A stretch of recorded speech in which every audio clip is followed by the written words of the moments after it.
बक़ीए मुक़द्दस पे हो मेरी मरक़द, बक़ीए मुक़द्दस पे हो मेरी मरक़द, हमेशा रहूं मैं किनारे मदीना, हमेशा रहूं मैं किनारे मदीना। মুফতি সাহেব বলেন, আমি সন্তানকে বললাম, বাবা মুশরিকের লাশ পুরানো হয়, মুমিনের লাশ পুরানো রে সাজানো হয়, আতর গোলাপ দিয়া ওকে সাজানো হয়, ওরে নতুন কাপড় পরানো হয়, আর ওকে জান্নাতের বাগানে শোয়ানো হয়। ফেরেশতারা এসে ওকে বলে নাম কানাউমাতিল আরুস। দুঃখের কথা কইতে গেলে তো কান্দন লাগলো ওয়াজ বাদ দিয়া। এই যুগের মুসলমান ভালো মানুষের জানাজা তো বুঝে না, কবরও বুঝে না, স্বর্গও বুঝে না, হাসরও বুঝে না। আমার এক বন্ধু কিছুদিন আগে এক লোকের জানাজা পড়াইছেন, এক মুফতি সাহেব আমার বন্ধু, তো উনি এই ঘটনা বলতে যায় কান্দা দিলেন। সেটা হলো উনি জানাজার নামাজ পড়াইছেন এমন মাইয়িতের, যেই মাইয়িতের লাশ 6 দিন ফ্রিজে রাখছে, ছেলে জার্মান থেকে আসছে এরপরে দাফন করার জন্য, ছেলে দাফন করতেছে। অথচ মুমিন মরার পরে কয় আজ্জিলুনি আজ্জিলুনি, তাড়াতাড়ি আমারে জান্নাতে পাঠাও, জান্নাতে পাঠাও। যাই হোক, রাখা তো জায়েজ নেই, 7 দিন রাখছে ফ্রিজে। ওসিয়তের জানাজা পড়া হচ্ছে, জানাজা পড়াইতেছে এক মুফতি সাহেব। বেদনাদায়ক দৃশ্য হলো, জার্মান থেকে মাইয়িতের ছেলে জানাজা পড়তে এসেছে, সাথে করে নিজের নাতি, মানে ছেলেটাকে নিয়ে আসছে, নাতিরে নিয়ে আসছে, তারা জানাজা পড়তে। এখন বেদনার বিষয় হলো, জানাজা শেষ হওয়ার পরে, অ্যাটেনশন প্লিজ, খেয়াল করে কথাটা শুনেন, নাতিয়ে কয় বাপেরে, আব্বু দাদুর জানাজা তো শেষ হয়ে গেল, এখন কি দাদুর লাশটা আগুন দিয়ে পোড়ানো হবে? নাউজুবিল্লাহ, জোরে করে বলেন, নাউজুবিল্লাহ, জোরে করে বলেন। এই কার ঘরের সন্তান বলতেছে রে? মুসলমানের ঘরের সন্তানের বাপের জিগাইতেছে, আব্বু দাদার জানাজা হলো, এখন কি দাদুর লাশ পোড়ানো হবে? এই কথা বলতেই বাবা সন্তানের মুখ চেকে গেছে। মুফতি সাহেব বলেন, আমি সন্তানকে বললাম, বাবা মুশরিকের লাশ পুরানো হয়, মুমিনের লাশ পুরানো রে সাজানো হয়, আতর গোলাপ দিয়া ওকে সাজানো হয়, ওরে নতুন কাপড় পরানো হয়, আর ওকে জান্নাতের বাগানে শোয়ানো হয়।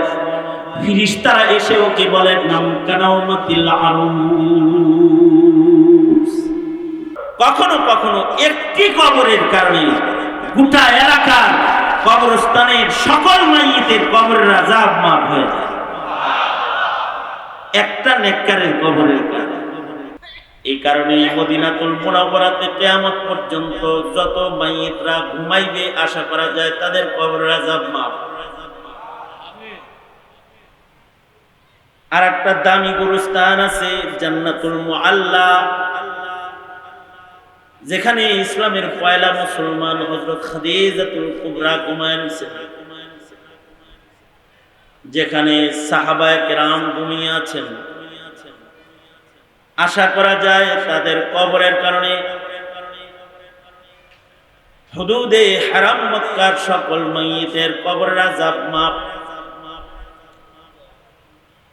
আর একটা স্মরণীয় গুরুস্থান আছে মাকবারাতুল হুজ্জাজ, হাজীদের কবরস্থান। যদি হজে যায় কেউ মরে যায়, তাহলে শরায়াতে হাজীদের গুরুস্থানে দাফন হয়ে যায়।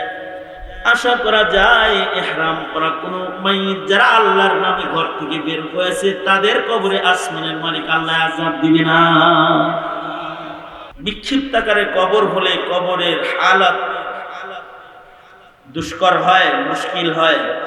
আর যদি ভালো মানুষের কবরের কাছেও কারোর কবর হয়, কখনো কখনো একজন মানুষের কারণে গোটা গুরুস্থানের সকল মাইয়িতের কবরের আযাব মাফ হয়। যেমন মুহাম্মাদুর রাসূলুল্লাহ সাল্লাল্লাহু আলাইহি ওয়াসাল্লামের রওজায়ে আতহার কবর মদিনাতুল মুনাওয়ারা। শুধু নবীজির রওজা, নবীজির কবর মদিনাতুল মুনাওয়ারাতে হওয়ার কারণে কিয়ামত পর্যন্ত আশা করা যায় মদিনায় যাদের দাফন হবে তাদের কবরে আযাব হবে না। কারণ মদিনায় ঘুমিয়ে আছেন বরজখে মুহাম্মাদুর রাসূলুল্লাহ সাল্লাল্লাহু আলাইহি ওয়াসাল্লাম। আল্লাহ তাআলা তার দোস্তের কাছাকাছি, দোস্তর উম্মতের কোন কবরে আগুন জ্বালায় আশা করা যায় আল্লাহ তাআলা দোস্তকে কষ্ট দিবেন না। এই কারণেই কিয়ামত পর্যন্ত মানুষের দোয়া চলবে, আল্লাহ মদিনায় একটু কবর করে দিয়ে না। এই দোয়াটা কিয়ামত পর্যন্ত বুদ্ধিমান মুমিনরা এই দোয়া করতে থাকে। বকিয়ে মুকদ্দাস পে হো মেরি মারকাদ, বকিয়ে মুকদ্দাস পে হো মেরি মারকাদ, হমেশা रहूं मैं किनारे मदीना, हमेशा रहूं मैं किनारे मदीना। অনেক লম্বা করে কিছু বলার মতো ইচ্ছা আমার নাই, খুব তাড়াতাড়ি আপনাদেরকে নিয়ে দোয়ায় মোনাজাতের দিকে যাওয়ার ইরাদা। আবার আজকে জুমা রাত, আগামীকালকে জুমার প্রস্তুতি, এজন্য আলোচনা লম্বা করার অবকাশ নাই। তবে গুরুত্বপূর্ণ 2-4টা কথা, গনে গনে 3-4টা কথা, তার ভেতরে 1 নাম্বার কথা আমি শুরু করে দিছি। 4টা কথার 1 নাম্বার কথা। ধরো হাত উপরে তোলেন তো, কথাগুলো বোঝার দরকার, কারণ উপরে তোলাইতেছে হাত সোজা করেন, আঙুল খুলেন, নাড়াচাড়া দেন। যাক, নাই তো সব মাশাআল্লাহ। কেউ ঘুমান নাই তো? যারা যারা ঘুমাইছেন হাত নামান, সোজা করেন, জবান খুলে আওয়াজ করে বলুন সুবহানাল্লাহ, আলহামদুলিল্লাহ, লা ইলাহা ইল্লাল্লাহ। আওয়াজ করে উচ্চ আওয়াজে বলুন আল্লাহু আকবার। আল্লাহু আকবার জোরে বলা সুন্নাত। আল্লাহু আকবারের আওয়াজ যত বিকট হয় দুশমন তত ভয় পায়, শয়তান তত দূরে যায়। আর আল্লাহু আকবারের ধ্বনি যত সবল হয় ঈমান তত বেড়ে যায়। আল্লাহু আকবারের আওয়াজ যত বড় হয় আল্লাহ তত খুশি হয়। মাশাআল্লাহ, হাত নামান। এই যেমন আমার দিকে ছিলেন, কয়েক মিনিট আমার দিকে থাকেন, মাত্র 4 কথা, 1 নম্বর কথা। আচ্ছা, কথাটা শোনার আগে একটা দৃষ্টান্ত শুনে, দৃষ্টান্ত দিয়ে কিছু বললে আল্লাহ আল্লাহর বান্দারা আল্লাহ বান্দাদের সহজে বোঝানোর জন্য আল্লাহ দৃষ্টান্ত দিচ্ছেন কোরআনে। এ কারণে কিতাবের নাম আছে আমসাল আল কোরআন, কোরআনে বর্ণিত দৃষ্টান্ত। হাদিসেও দৃষ্টান্ত আছে আমসাল আল হাদিস। নবী উদাহরণ দিয়ে দিয়ে দিয়ে দিয়ে কথা বুঝাইছে। ইসলামকে তাবুর সাথে তুলনা করে আল্লাহর রাসূল দৃষ্টান্ত দিয়ে ইসলাম বুঝাইছে। দৃষ্টান্ত দিলে কথা ভালো বুঝে আসে। আমার 1 নাম্বার কথা বোঝার জন্য একটা দৃষ্টান্ত। 1 নাম্বার কথা কি বলেছি হলো, কখনো কখনো একটি কবরের কারণে গোটা এলাকার কবরস্থানের সকল মাইয়িতের কবরের আযাব মাফ হয়ে যায়, একটা নেককারের কবরের কারণে। এই কারণে মদিনাতুল মুনাওয়ারাতে কিয়ামত পর্যন্ত যত মাইয়িতরা ঘুমাইবে আশা করা যায় তাদের কবরের আযাব মাফ। আর একটা দামি গুরুস্থান আছে জান্নাতুল মুআল্লা, যেখানে ইসলামের পয়লা মুসলমান হযরত খাদিজাতুল কুবরা ঘুমাইছেন, যেখানে সাহাবায়ে কেরাম ঘুমিয়ে আছেন। আশা করা যায় তাদের কবরের কারণে হুদুদে হারাম মক্কার সকল মাইয়িতের কবরের আযাব মাফ। আর একটা স্মরণীয় গুরুস্থান আছে মাকবারাতুল হুজ্জাজ, হাজিদের কবরস্থান। যদি হজে যায় কেউ মরে যায় তাহলে সরায়াতে হাজিদের গুরুস্থানে দাফন হয়ে যায়। আশা করা যায় ইহরাম করা কোন মাইয়িত যারা আল্লাহর নামে ঘর থেকে বের হয়েছে তাদের কবরে আসমানের মালিক আল্লাহ আযাব দিবে না। কবরের হালতকে শরীয়তের ভাষায় বলে বরজখের আলম। বরজখ, বরজখের উপরে যার বিশ্বাস নাই, তার ঈমান নাই।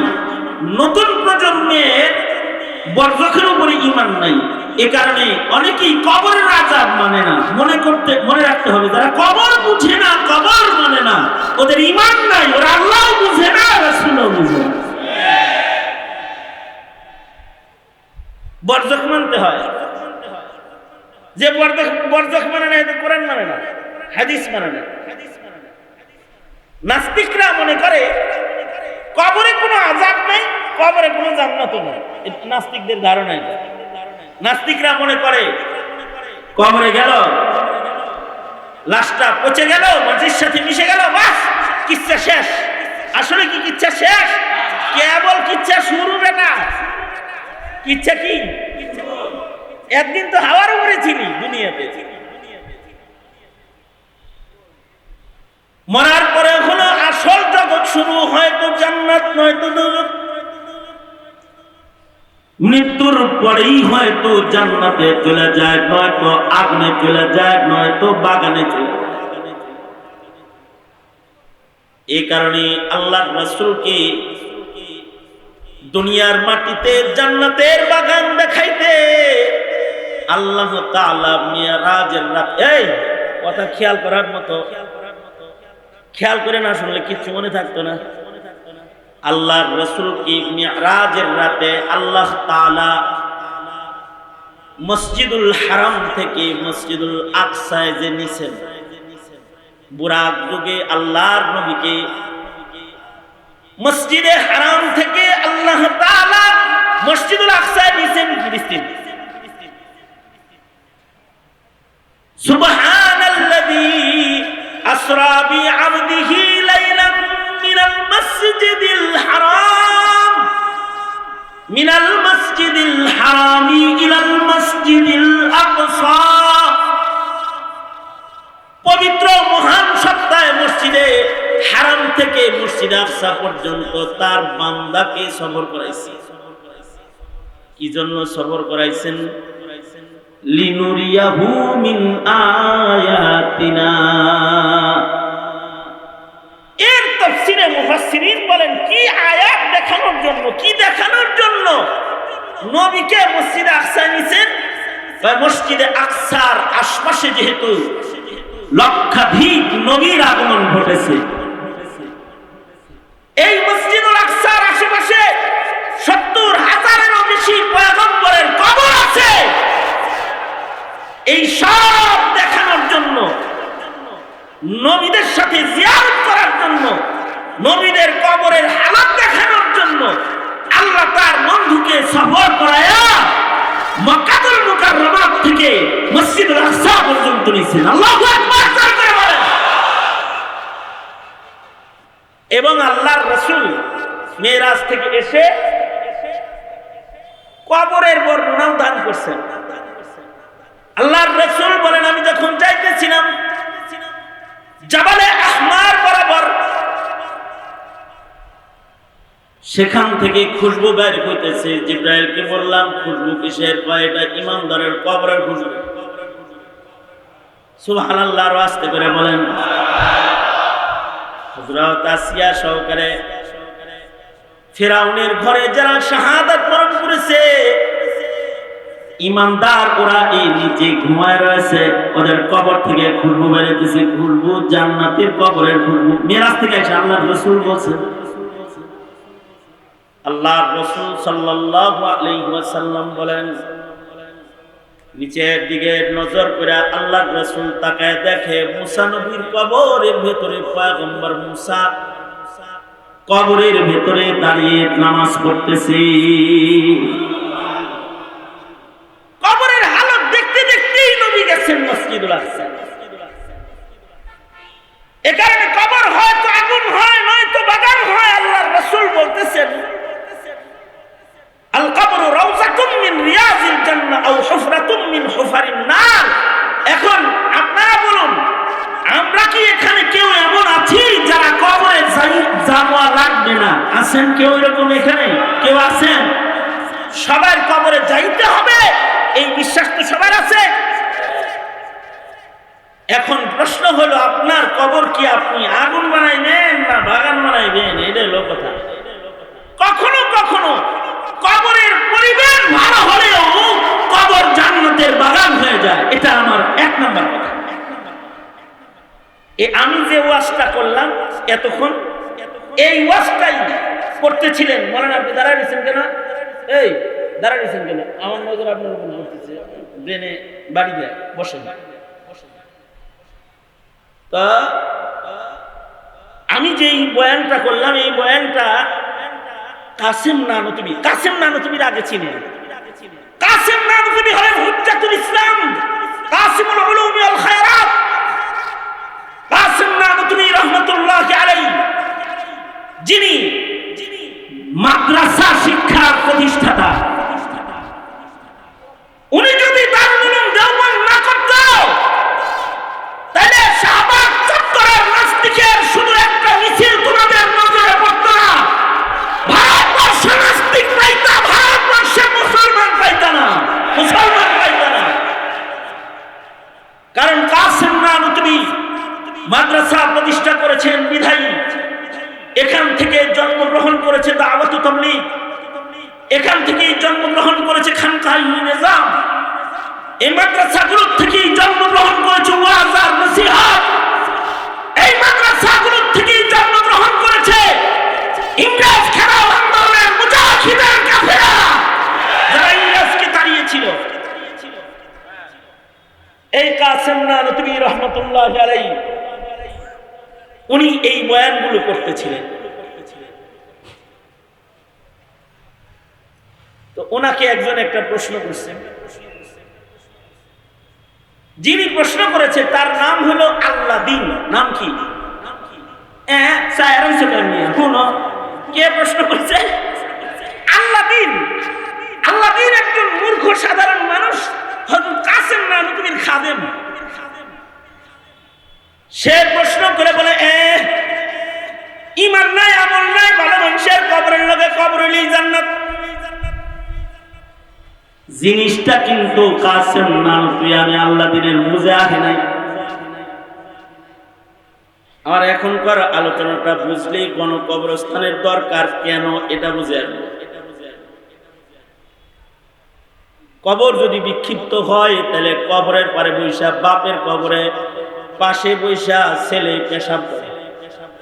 এই যে গুরুস্থান, পাশে বসে মুখ ভালো লাগছে।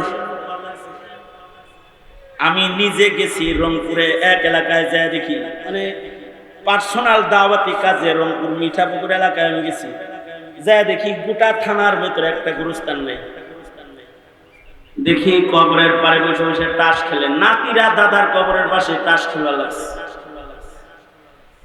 আর বাস্তারা চাচার কবরের ওয়ালের উপরে বয়ে বয়ে বিড়ি খাইতেছে।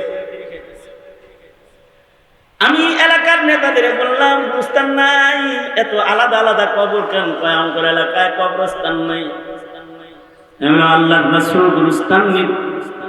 গুরুস্থান প্রতিষ্ঠা করেছেন, কবরস্থান প্রতিষ্ঠা করেছেন। আপনারা কবরস্থান বানান, কারণ কখনো কখনো একজন নেককার মুমিনের উসিলায়, একজন ইমানদারের উসিলায় যেমন আল্লাহ গজব বন্ধ করে, একজন মানুষ আল্লাহ আল্লাহ বললে যেমন ইসরাফিলের সিংহা বন্ধ থাকে। কখনো কখনো একজন নেককারের কবরের কারণে গুরুস্থানের হাজার হাজার মাইয়িতের কবরের আযাব মহান আল্লাহ মাফ করে দেয়। আল্লাহ দিন বলে ইমানদার হলে একজন কবরের আযাব মাফ হইব সবজনের, এত সস্তা। এমন কথা কি বোঝানোর জন্য কোরআন হাদিস দিয়া তো সাধারণ মানুষের বোঝান দরকার নেই। যদি সহজে বোঝান যায় দৃষ্টান্ত দিয়া তাহলে ভালো হয়। কাসেম নানুতুবি বললেন, এই আল্লাহদ্বীন, তুমি যে আমারে তাল পাখা দিয়া বাতাস দিতেছ, আমার একটা প্রশ্নের উত্তর দাও। সেটা হলো এই, তোমার তাল পাখার বাতাস খালি আমার লাগতেছে না ডাইন পাশে বাম পাশে যারা বসা আছে তাদেরও লাগতেছে? কয় কেন? বাতাস তো দিতেছি আমনেরে, কিন্তু ঠান্ডা হইতেছে ডানে বামে যারা আছে তারাও। ওই যে ওই যে ওই যে তাল পাখা ঘুরাইতেছে একটা, একজনের বাতাস দিতেছে লাগতেছে চতুর্দিকে যারা আছে সবার। কাসেম নানুতুবি বললেন, আল্লাহদ্বীন, একজনকে টার্গেট করে ফ্যান চালাইলেও যেমন ঘরের সবাই ফ্যানের বাতাস পায়,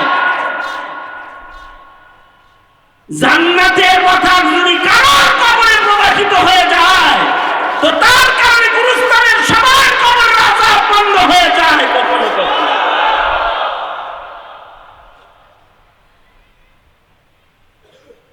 তবে একটা সময় ছিল যখন গুরুস্থানও খুব হিসাব করে করা হতো, যাকে তাকে যেমন তেমন গুরুস্থানে দাফন করা হতো না। একটা সময় ছিল। এখন তো ফাঁস লয়া মরছে তারও আমরা গণকবরস্থানের এক কোণা দিয়া শোয়া দিই। বিষ খায় আত্মহত্যা করেছে তাকেও এক পাশে শোয়া দিই।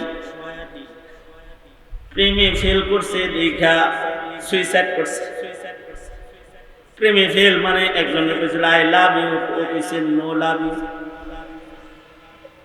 মইরা গেছে, সুইসাইড করেছে, তাকেও গণকবরস্থানের এক পাশে শোয়া দেই। এটা আমাদের বুজুর্গরা ওদের কবরের আযাব থেকে বাঁচাইবার লাগা ওদের জন্য নেককারদের পার দিয়ে একটা জায়গা বের করে দিয়ে দেয়, যেন নেককারদের কারণে যেন আল্লাহ তাআলা যেন ওরে মাফ করে দেয়। কিন্তু এক জমানার মুমিন এত করা ছিল, যারা তারা গুরুস্থানে জায়গা দিত না। যেমন উজবেকিস্তানে একটা কবরস্থান আছে, কবরস্থানের ওয়াকফকারী যিনি, তিনি ওয়াকফ করার সময় ওসিয়তনামা লিখেছে যে আমি গুরুস্থানের জন্য মাটি ওয়াকফ করে দিয়ে গেলাম, কিন্তু আমার ওসিয়ত হলো আমার ওয়াকফ করা মাটির ভেতরে কেউ যদি নিজের কবর বানাইবার চায় তাইলে তার নাম মুহাম্মদ হইতে হবে, অর্থাৎ আমার নবীর নামে যার নাম, সে এই গুরুস্থানে জায়গা পাবে। গুরুস্থানের নাম মাকবারায়ে মুহাম্মাদিয়া, মুহাম্মাদিয়া কবরস্থান। শুধু এতটুকু শর্ত নয়, আর একটা শর্ত দিয়েছে, এই গুরুস্থানের মাইয়িত যদি কেউ হইতে চায় তাহলে তার 1,00,000 হাদিস সনদ সহ মুখস্থ থাকা লাগবে। উজবেকিস্তানে ইমাম বুখারী রাহমাতুল্লাহি আলাইহি 17 জন উস্তাদ ওই গুরুস্থানে ঘুমায় রইছে, আর প্রায় 1,500 হাফিজুল হাদিস একসাথে ঘুমায় রয়েছে। দুনিয়ার আলেমরা বলে যে জান্নাতুল বাকিয়ার মুআল্লার পরে সবচেয়ে দামি কবরস্থান হলো ওইটা, যেখানে প্রায় 2000 হাফিজুল হাদিস একসাথে ঘুমায় রয়েছে।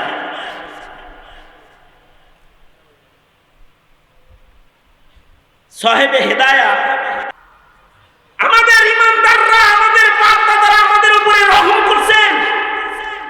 যদি আমাদের বাপ দাদারা ওসিয়ত করত যে আমার কবরের পাশে কাউকে বেনামাজিকে কবর দিবি না, বেপরদা নারীকে এই গুরুস্থানে কবর দিবি না, নাস্তিকের মিছিলে ঘুরে তাকে মুসলমানের কবরস্থানে জায়গা দিবি না, কাদিয়ানীর পক্ষে কথা কয় তাকে মুসলমানের গুরুস্থানে জায়গা দিবি না, যদি ওসিয়ত করত তাহলে মুসলমানের গুরুস্থানে বহু নামধারী মুসলমান আছে, তোমরা জায়গা পাতা না, জায়গা পাইতা না, জায়গা পাইতা না তোমরা।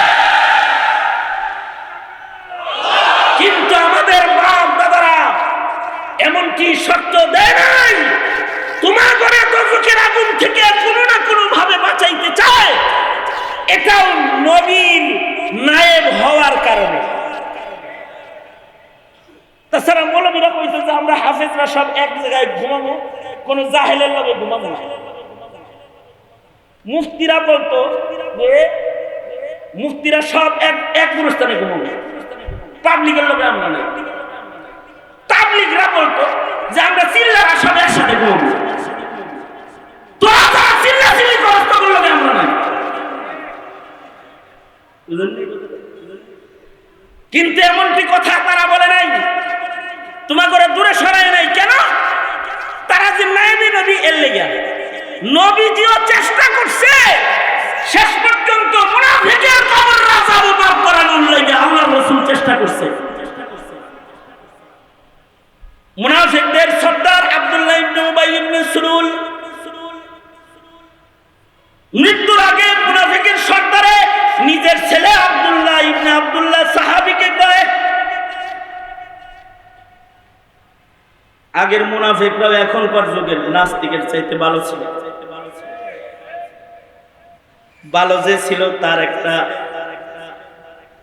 দলিল আমি পেশ করতেছি।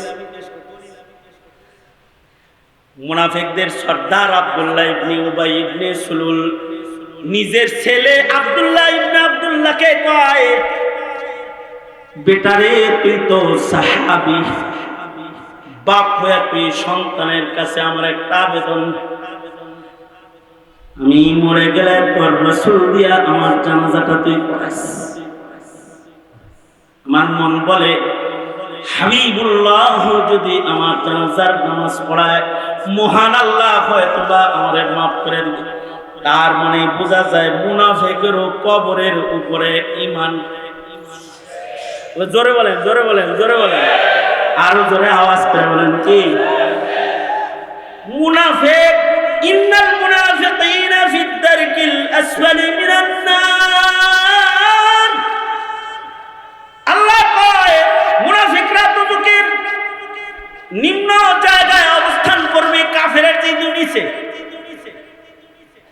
সেই মুনাফিকও নিজের কবরের আযাব মাফ করানোর লেগে কয় যে আমার জানাজাটা যেন হাবিবুল্লাহ পড়ায়, বাবা একটু অনুরোধ করিস। এখন তো নাস্তিকরাও জানাজা পড়ায়, আপনারা এরকম খবর জানেন? এই আমারে দিয়ে সব ওয়াজ করেন কোরআনকে, আপনারা কইতে পারেন না কিছু? নাস্তিকরা জানাজা পড়াইছে দেখেন নাই আপনারা? শাহবাগে কিছু জানাজা হয়েছে, এগুলোর খবর পান নাই আপনারা? এই কথা বলেন না কেন? কথা বলেন না কেন? পান নাই খবর পান নাই? ভালো মানুষের জানাজা কামনা করা এটা তো একটা ঈমান। আগের যুগের রাজনীতি যারা করতো তারাও ভালো মানুষের জানাজা ওসিয়তনামায় লিখতো। মুহাম্মদ আলী জিন্নাহ মরার আগে ওসিয়তনামায় লিখেছিল। মুহাম্মদ আলী জিন্নাহ মরার আগে ওসিয়তনামায় লিখেছে যে আমার জানাজার নামাজটা যেন শাব্বির আহমদ উসমানী দেওবন্দি পড়ায়। আমার মন বলে শেখুল ইসলাম শাব্বির আহমদ উসমানী যদি আমার জানাজা পড়ায় তাহলে মহান আল্লাহ হয়তো আমারে মাফ করে দিবেন। তার ওসিয়তনামায় লিখে গেছে। শাব্বির আহমদ উসমানী রহমাতুল্লাহ আলাইহি শেখুল হিন্দের যোগ্য শাগরেদদের একজন। শেখুল হিন্দ যেখানে যেতে পারতেন না সেখানে শাব্বির আহমদ উসমানীকে পাঠিয়ে দিতেন। ভালো মানুষের জানাজা কামনা করা, এর ভিতরে একটা কবরের বিশ্বাস লুকায় রয়েছে। দুঃখের কথা কইতে গেলে তো কান্দন লাগলো ওয়াজ বাদ দিয়া। এই যুগের মুসলমান ভালো মানুষের জানাজা তো বুঝে না, কবরও বুঝে না, স্বর্গও বুঝে না, হাসরও বুঝে না। আমার এক বন্ধু কিছুদিন আগে এক লোকের জানাজা পড়াইছেন, এক মুফতি সাহেব আমার বন্ধু। উনি এই ঘটনা বলতে যায় কান্দা দিলেন। সেটা হলো উনি জানাজার নামাজ পড়াইছেন এমন মাইয়িতের, যেই মাইয়িতের লাশ 6 দিন ফ্রিজে রাখছে। ছেলে জার্মান থেকে আসছে এরপরে দাফন করার জন্য, ছেলে দাফন করতেছে। অথচ মুমিন মরার পরে কয় আজিলুনি তাড়াতাড়ি আমারে জান্নাতে পাঠা, জান্নাতে পাঠা। যাই হোক, রাখা তো জায়েজ নেই, 7 দিন রাখছি ফ্রিজে। ওসিয়তের জানাজা পড়া হচ্ছে, জানাজা পড়াইতেছে এক মুফতি সাহেব। বেদনাদায়ক দৃশ্য হলো, জার্মান থেকে মাইয়িতের ছেলে জানাজা পড়তে এসেছে, সাথে করে নিজের নাতি, মানে ছেলেটাকে নিয়ে আসছে, নাতিরে নিয়ে আসছে, তারা জানাজা পড়তে। এখন বেদনার বিষয় হলো, জানাজা শেষ হওয়ার পরে, অ্যাটেনশন প্লিজ, খেয়াল করে কথাটা শুনেন, নাতিয়ে কয় বাপেরে, আব্বু দাদুর জানাজা তো শেষ হয়ে গেল, এখন কি দাদুর লাশটা আগুন দিয়ে পোড়ানো হবে? নাউজুবিল্লাহ, জোরে করে বলেন, নাউজুবিল্লাহ, জোরে করে বলেন। এই কার ঘরের সন্তান বলতেছে রে? মুসলমানের ঘরের সন্তানের বাপেরে জিজ্ঞাসা, আব্বু দাদার জানাজা হলো, এখন কি দাদুর লাশ পোড়ানো হবে? এই কথা বলতেই বাবা সন্তানের মুখ চেকে দিয়েছে।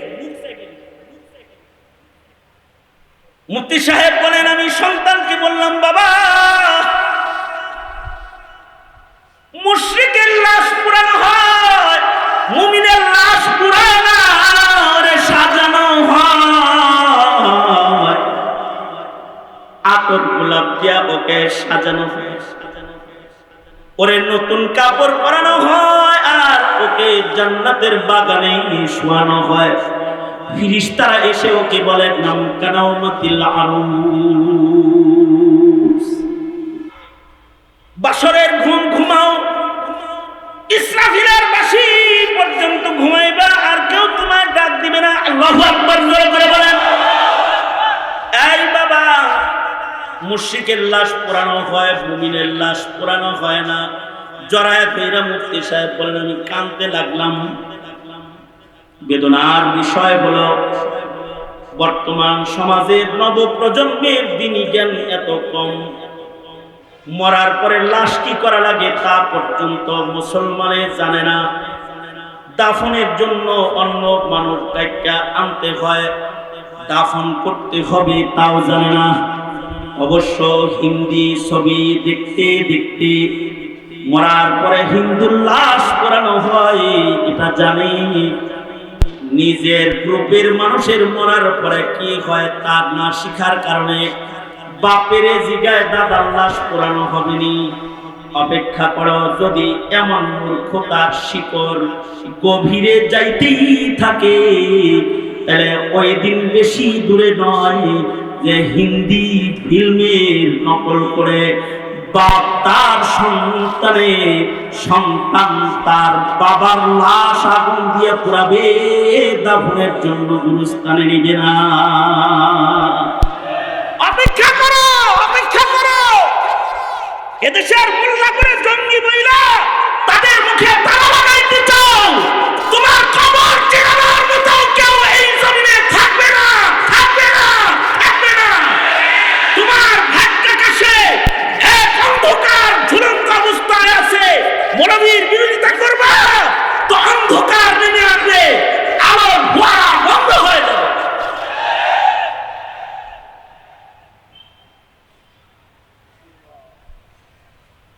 এই কারণেই গুরুস্থান দরকার। কখনো কখনো এক মাইয়িতের কারণে গোটা এলাকার মাইয়িতের কবর রাজা মহান আল্লাহ মাফ করে দেয়। আল্লাহু আকবার করে বলেন। তবে এটাও একটা স্বতঃসিদ্ধ কথা, এটা আমার লাস্ট কথা, হাত দিয়া 2 কথা গেছে গা,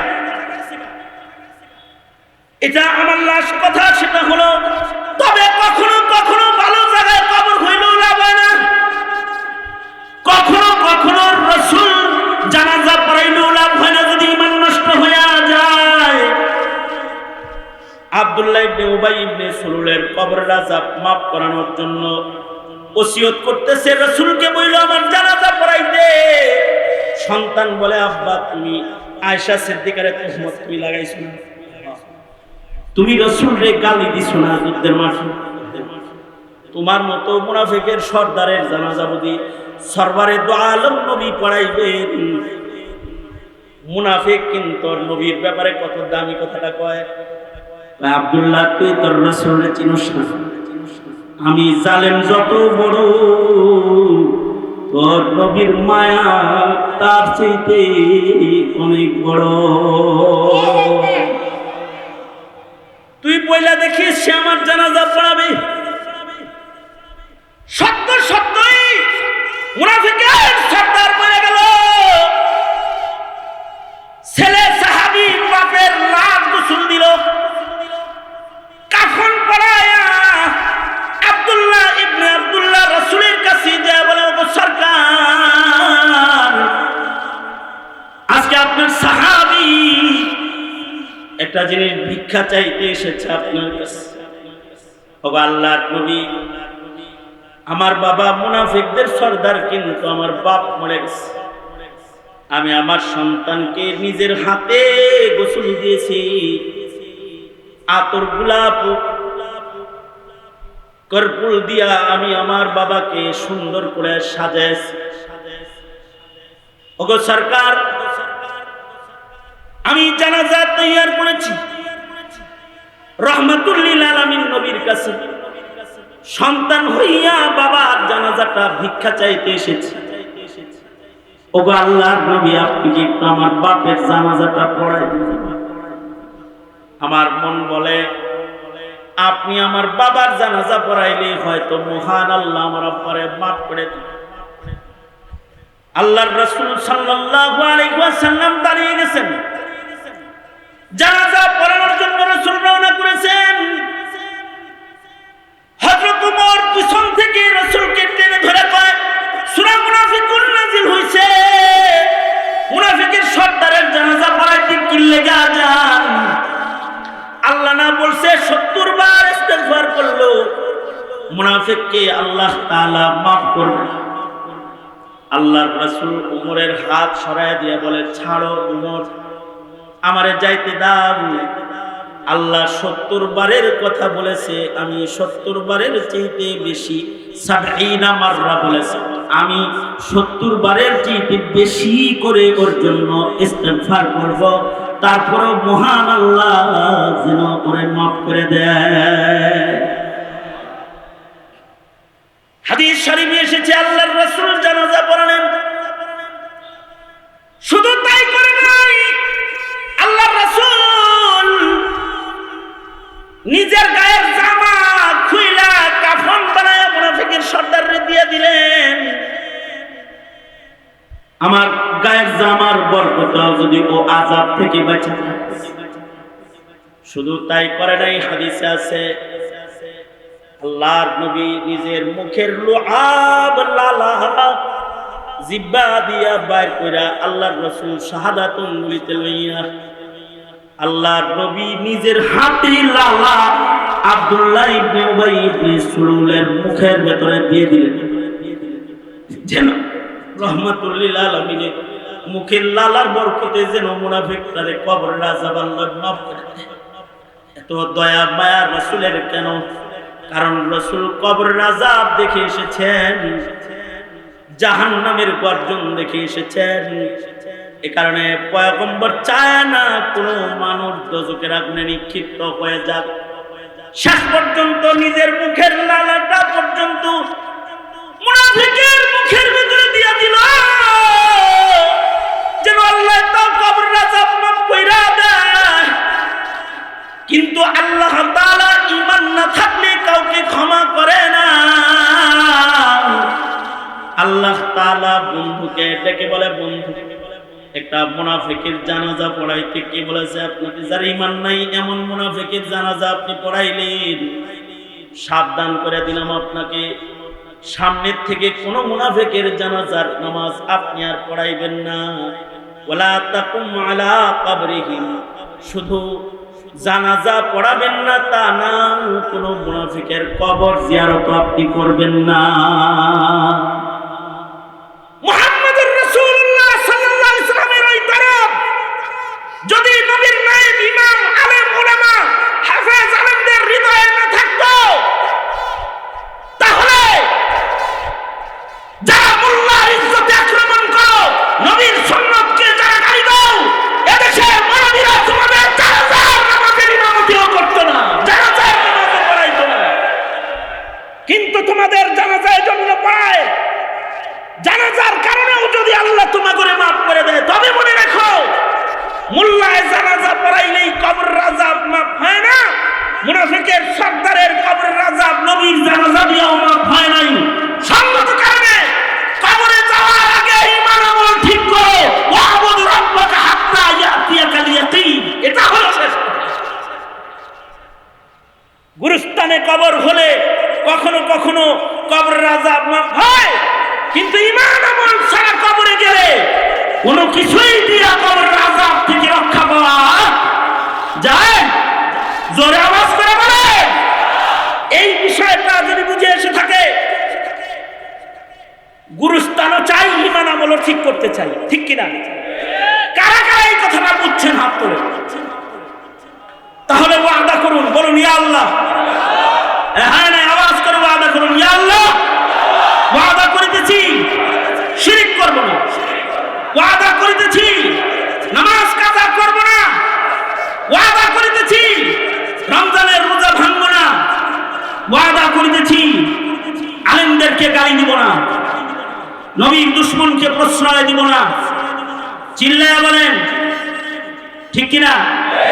আওয়াজ করে বলেন ঠিক কিনা? জোরে আওয়াজ করে বলেন। ইসলামকে লালন করব, ইসলামের বিরুদ্ধে চারণকারী যারা তাদের সাথে আপোষ করব না, ঠিক কিনা? জোরে আওয়াজ করে বলেন। ইসলামকে ধর্ম হিসেবে হৃদয়ে সর্বোচ্চ জায়গা দিব, কবরের আযাব থেকে বাঁচার আশায়। কারণ জিজ্ঞাসা করা হবে মা দিন তোমার ধর্ম কি, ঠিক কিনা? জোরে বলেন।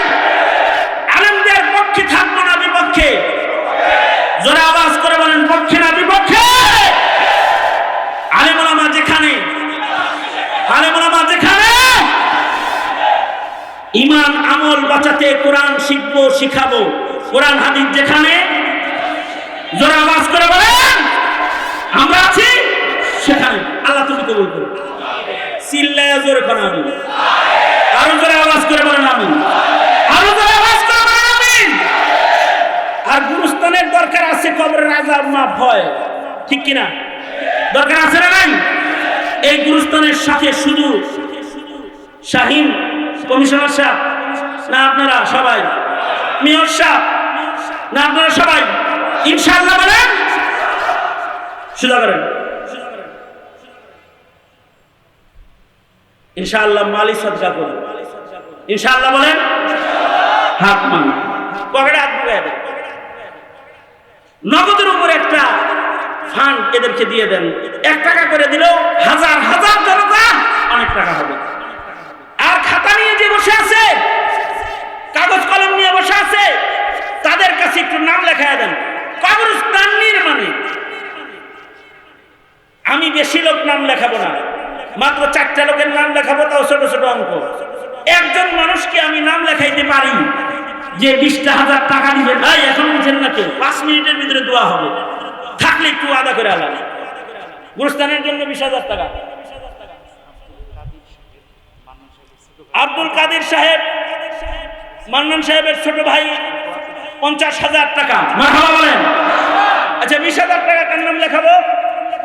মায়ের নামে 10,000, বাবার নামে 10,000 একজন লেখান। 50,000 একজন হয়েছে, 20,000 একজন লেখান। বেশি না, 4টা নাম লেখাবো শুধু আমি।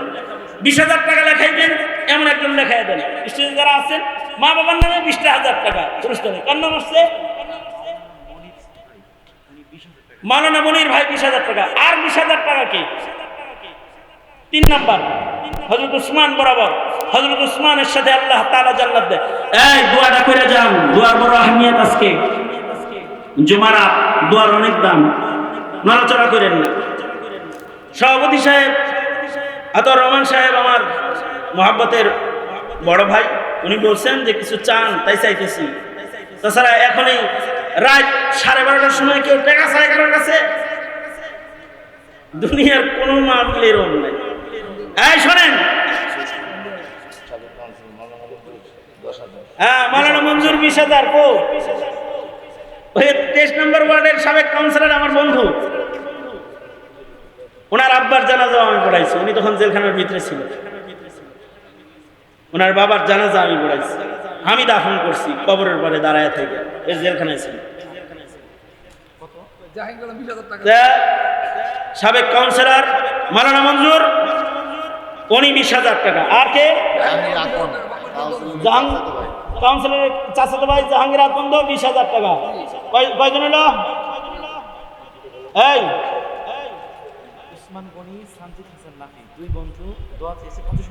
দুই বন্ধু মিলে দিচ্ছে 50,000। ওসমান গনি, সানজিদ হাসান, নাফি 50,000 টাকা। আর সামিউল ইসলাম জুয়েল 10,000 টাকা, জাহাঙ্গীর আলম 20,000 টাকা, আর মৌলানা মঞ্জুর সাহেব 20,000 টাকা। 4জন চাইছিলাম, 5 জন হয়ে গেছে। বসেন। রুমাল চালাইছেন? পকেটের টাকা বের করছিলেন? হ্যাঁ, জানেন? ভিতরে ঘুরেন, ব্যাগ নিয়ে ঘুরেন। ভলেন্টিয়াররা ভিতরে ঘুরেন, ভলেন্টিয়াররা ঘুরেন। বীর মুক্তিযোদ্ধা হাফিজউদ্দিন 10,000 টাকা। এই আর কে? হ্যাঁ, মোতালেব মুন্সি 5,000 টাকা। আল্লাহ কবুল করুন। 10,000 5,000 করে। এই তোরা নাড়াচাড়া শুরু করলি করে, ক্যামেরা বন্ধ করে চুপ করে বসে থাকে। এতক্ষণ ধৈর্য হয়েছে, হাম ধৈর্য হয় না কে তোকে? চুপ করে বসে থাক।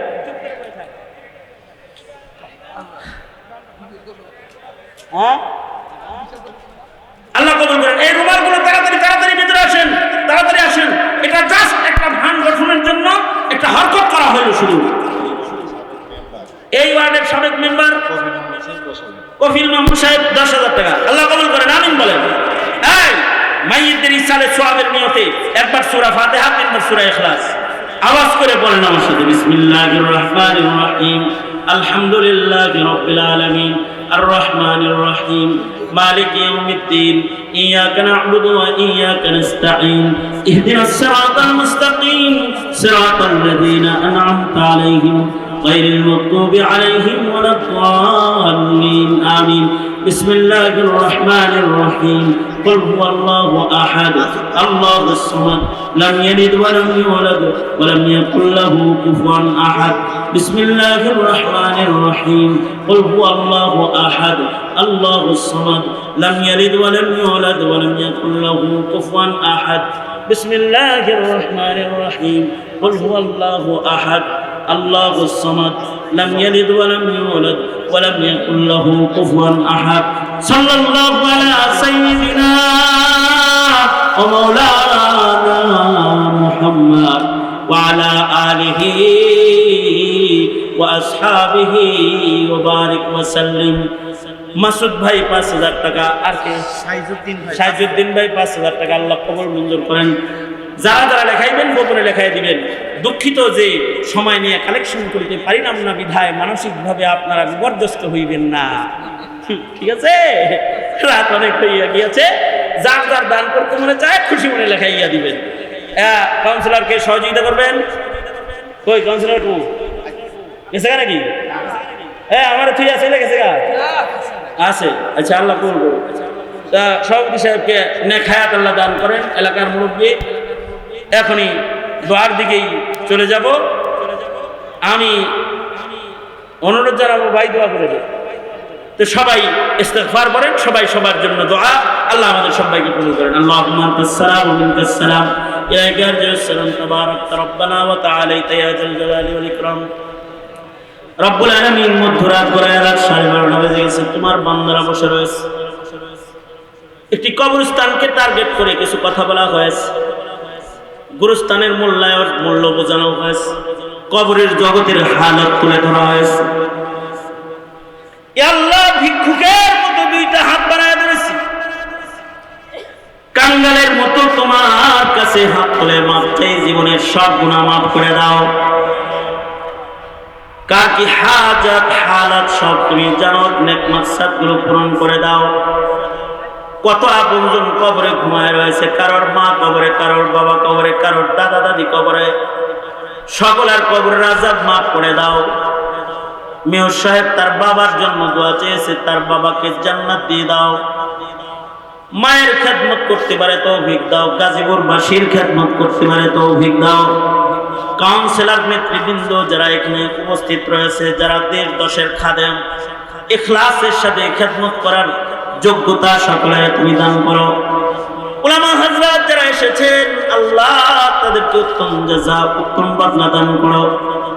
ইয়া আল্লাহ, আমার যুবক ভাইরা যারা গভীর রাত পর্যন্ত বসে রয়েছে, ওদের জওয়ানি তোমার কাছে আমানত দিয়ে গেলাম, যৌবনের গুনাহ থেকে ওদের তুমি রক্ষা করো।